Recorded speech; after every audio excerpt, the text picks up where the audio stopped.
გილოცავს დღევანდელ დღეს ყოვლადწმიდა ღვთისმშობლის პატიოსანი სამოსლის ლაქერნაში დადების დღესასწაულს, ლაქერნობას 15 ივლისს საქართველოს მართლმადიდებელი სამოციქულო ეკლესია ლაქერნობას ყოვლადწმინდა ღვთისმშობლის პატიოსანი სამოსელის ლაქერნაში დადების დღესასწაულს აღნიშნავს. ეს დღე განსაკუთრებული სიხარულით აღინიშნა ზუგდიდში, სადაც დაცულია ქრისტიანული სამყაროს ერთ-ერთი უდიდესი სიწმინდე, ყოვლადწმინდა ღვთისმშობლის კვართი.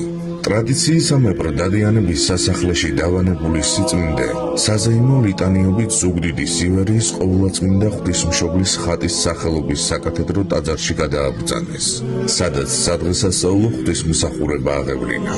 წლევანდელი ლაქერნობა განსაკუთრებული იყო, რადგან სადღესასწაულო წირვა უწმინდესმა და უნეტარესმა სრულიად საქართველოს კათოლიკოს პატრიარქმა, მცხეთა თბილისის მთავარ ეპისკოპოსმა და ბიჭვინთისა და ცხუმ-აფხაზეთის მიტროპოლიტმა შიომი სამემ აღავლინა.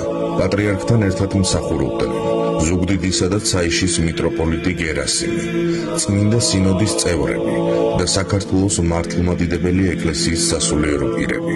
სადღესასწაულო ღვთისმსახურებას ესწრებოდნენ საქართველოს ხელისუფლებისა და ადგილობრივი თვითმმართველობის წარმომადგენლები, მრავალი მომლოცველი და მორწმუნე. წირვის დასრულების შემდეგ უწმინდესმა და უნეტარესმა მრევლს დღესასწაული მიულოცა.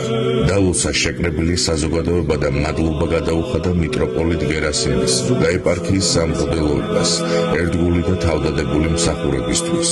დღესასწაულთან დაკავშირებით კათოლიკოს პატრიარქმა რამდენიმე სასულიერო პირის საეკლესიო ჯილდოებითაც დააჯილდოვა. სენაკისა და ჩხოროწყუს ეპარქიიდან დეკანოზი იოანე კუპრაიშვილი დაჯილდოვდა მიტრის ტარების უფლებით. ზუგდიდისა და ცაიშის ეპარქიიდან დეკანოზი გალაქტიონ ფიფია დაჯილდოვდა გამშვენებული ჯვრის ტარების უფლებით. დეკანოზი ილია ლუკავა დაჯილდოვდა გამშვენებული ჯვრის ტარების უფლებით.